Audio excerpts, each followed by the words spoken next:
Radio Karoual, le journal, présentation Fatmata Diko. À la une de ce midi, info sur la Radio Karoual. La maison de l'entreprise du Burkina Faso change de forme juridique d'association en un établissement public de l'État. Décision du Conseil des ministres du mercredi dernier. Le gouvernement malien sanctionne dans le secteur minier. Correction à Munich de Bayern sur Bayer Leverkusen. 3-0, Liverpool s'offre une victoire non méritée. Résultat de la deuxième manche de la Ligue des Champions en fin d'édition. Voilà pour vous, chers auditeurs de la 104.6, les grands titres de cette édition de jeudi. Bonjour et bienvenue si vous venez de nous prendre en marche. Je le disais, le Conseil des ministres de hier mercredi, dirigé par le capitaine Ibrahim Traoré à Ouagadougou, a permis au gouvernement de transformer la maison de l'entreprise du Burkina Faso en un établissement public de l'État à caractère professionnel. La réalisation de plusieurs infrastructures routières est en perspective dans certaines régions du Burkina. On a les précisions de cette décision du Conseil des ministres avec Chekianik Somé. Le Conseil des ministres a décidé la dissolution de la maison de l'entreprise du Burkina Faso, entité associative reconnue d'utilité publique, pour la confier à la gestion de l'État, selon le ministre en charge de l'industrie, Serge Poda. Le deuxième rapport concerne l'adoption d'un décret relatif à la création d'un établissement public à caractère consulaire dénommé Maison de l'entreprise du Burkina Faso, auquel est subrogé le patrimoine, les droits et les obligations de l'entité dissoute. Et le troisième rapport est relatif à l'adoption des statuts particuliers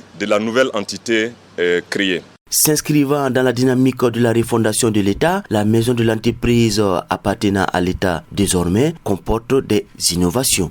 Il y a le fait qu'il est institué désormais au sein de la structure une assemblée consulaire intitulée Club des entrepreneurs du Burkina Faso. Il s'agit d'une assemblée consultative et qui sera une sorte d'interface entre les entrepreneurs et l'État dans le cadre donc des échanges sur les sujets d'importance qui concernent donc les entrepreneurs du Burkina Faso. Il y a aussi l'instauration d'une assemblée générale et d'un conseil d'administration qui seront désormais les organes donc de gestion et de contrôle donc de la nouvelle entité, au sein desquels siégeront exclusivement des représentants de l'administration. Pour le compte du ministère des Infrastructures et du Désenclavement, le Conseil a adopté 2 rapports pour la réhabilitation et la réalisation des infrastructures routières, parmi lesquelles on peut noter la route nationale numéro 11, selon le ministre des Infrastructures et du Désenclavement, Adama Luc Sorgo. Le Conseil a validé les fiches synoptiques de 2 grands projets, notamment le premier projet, c'est le projet qu'on appelle vraiment Escabo, qui concerne effectivement la zone de Sikasso, Korogo et Obo-Dioulasso. Et ce projet contient effectivement la réalisation, première partie de la Nationale 11, qui concerne Bamfora, Sideradougou, Wo, qui fait 115 km. Le Conseil a décidé de la nomination de l'ancien ministre de la Défense, Kassoumou Koulibaly, ambassadeur extraordinaire et plénipotentiaire du Burkina Faso à Washington, et le directeur des sports des loisirs du Sahel, Khalifa Zounou, quitte le Sahel pour la région du Centre, toujours en tant que directeur régional. Dans la quête de la bonne gouvernance, le Centre d'études et de recherche appliquées en finances publiques, CERA-FP, à la faveur d'un atelier tenu à Ouagadougou le mardi 4 mars 2025, a présenté les résultats du rapport d'études de certification citoyenne de la délivrance des services publics locaux. 30 communes ont été décernées par l'étude. On apprend plus avec Diakondi Tendano. L'étude a concerné le secteur de l'éducation, de la santé, de la gouvernance, mais aussi de l'eau et assainissement. Elle révèle un score global de 39,1 sur 100. pour l'éducation mentionnant les lacunes importantes dans la qualité et l'accès aux services éducatifs. Les principaux défis identifiés incluent l'amélioration du cadre d'apprentissage, la qualité de l'enseignement, l'accès à l'école et la salubrité. À cela s'ajoute la disponibilité des latrines, l'accès à l'eau potable et la sécurisation des infrastructures scolaires. Pour le secteur de la santé qui affiche un score de 66,7 sur 100, indique une performance relative satisfaisante. Les critères évalués ont concerné l'hygiène, le confort, l'accès aux services de santé, la qualité des prestations et la satisfaction des usagers. Ce résultat révèle que les collectivités locales jouent un rôle significatif dans la fourniture des services de santé. En matière de gouvernance, le score est de 22,7 sur 100. La redevabilité, la transparence et la participation citoyenne sont les points insuffisants. Ce faible score souligne la nécessité de renforcer le mécanisme de responsabilisation et d'engagement des citoyens. Selon les rapports du Centre d'études et de recherche appliquées en finances publiques, l'eau et de l'assainissement obtiennent 51,4%. Les domaines évalués incluent la gestion des allocations budgétaires, la gestion administrative de l'assainissement et celle de l'eau potable. Bien que ces scores soient supérieurs à ceux des autres secteurs, ils restent insuffisants et appellent à des améliorations continues. L'atelier de restitution a visé aussi à sensibiliser les décideurs nationaux et locaux sur la nécessité d'améliorer l'efficacité, la transparence et la qualité des services publics locaux. Cette enquête menée dans 34 communes auprès de 2468 personnes s'est déroulée de novembre 2024 à janvier 2025. La coordination nationale de lutte contre la fraude a annoncé ce jeudi lors d'une conférence de presse la saisie de 473 tonnes de pâtes alimentaires impropres à la consommation de la marque Super No-Go. Des précisions dans cet élément de Diakondi Tendanou. La coordination nationale de lutte contre la fraude a informé de la saisie de 473 tonnes de pâtes alimentaires impropres à la consommation. Cette saisie s'élève à 189 200 000 francs CFA. Au total, 16 520 sacs de 22,700 kg et 2500 cartons de 8 kg qui ont pu être saisis. Pour pousser davantage le cynisme et le dédain à leur paroxysme, les cartons qui est ordinairement vendu à 18 000 francs CFA est cédé entre 8 000 et 10 000 francs CFA pour faciliter l'écoulement rapide des produits périmés, a laissé entendre le coordinateur national de lutte contre la fraude, Dr Yves Kafando, qui a par la même occasion invité les populations à plus de vigilance. Les fraudeurs présumés précisent la coordination sont entre les mains des autorités compétentes. Rappelons que c'est sur la base d'une dénonciation anonyme que la coordination nationale de lutte contre la fraude a pu saisir ces produits.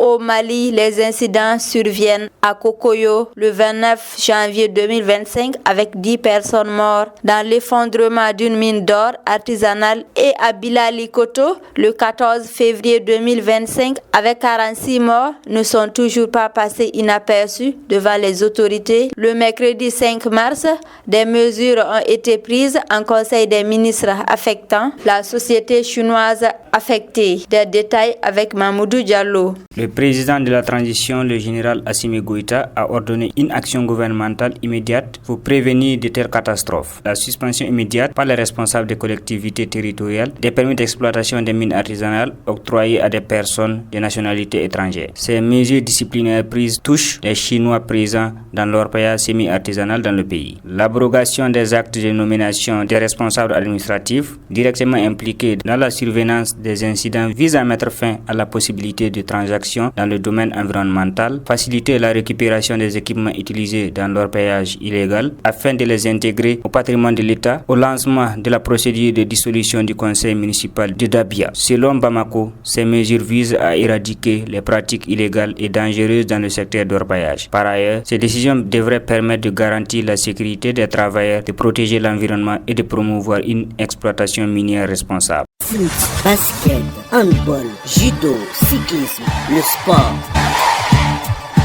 Une folle soirée Champions League pour ce mercredi soir. Bayer Leverkusen a regretté son déplacement à Munich 3-0 comme sanction infligée par Munich. Liverpool, Inter Milan, FC Barcelone font des déplacements gagnants, souvent sur des services minimums. Les résultats de la deuxième manche des huitièmes de finale avec Jacques-Yannick Sommet. Les commentaires laissent entendre un hold-up de la part des Reds au Parc des Princes. Dominateurs dans le jeu, les plus grandes et bonnes occasions viennent du PSG. Mais finalement, il passe à côté de son match contre Liverpool qui a profité de la seule occasion pour faire la différence à la 87e minute. Cet arrêt de la part du portier des Anglais, Alisson, qui leur a permis d'éviter la défaite mais de remporter le trophée de l'homme du match. Paris pourra néanmoins compter sur le match retour pour pouvoir corriger son erreur. FC Barcelone-Benfica, c'est 5 confrontations pour 4 victoires blaugrana contre une portugaise. Encore hier soir, les Catalans ont été supérieurs malgré la sortie de Cubarsi à la 22e minute pour un tacle jugé dangereux par l'arbitre du match. La délivrance est venue à la 61e minute où Rafinha récupère le ballon dans une erreur de défense portugaise. Ce sera le seul but de l'opposition. En match d'ouverture de la Ligue des Champions le mercredi, Feyenoord a été surpris à Rotterdam face aux Italiens de l'Inter de Milan, bien déterminés, qui plie le match à 50 minutes de jeu, à la 38e puis à la 50e minute, et était même au bord de la sanction si Zielinski n'avait pas raté le penalty à la 65e minute. À Munich, les Bavarois ont été énormes en corrigeant leur dauphin du championnat allemand, Bayer Leverkusen, 3-0 dans une soirée qui les a réussi totalement. Les équipes attendues en LDC le mercredi ont réussi le pari, mais il faudra attendre le mardi 11 mars pour reconnaître les qualifiés pour les quarts de finale. Radio Karoual, le journal, présentation Fatmata Diko. Ainsi prend fin ce Midi Info sur la Radio Karoual. Il a été piloté techniquement par Mamoudou Diallo. Chers auditeurs, merci de nous écouter à chaque instant. La version full day, c'est dans un moment. Prenez soin de vous pour votre bien.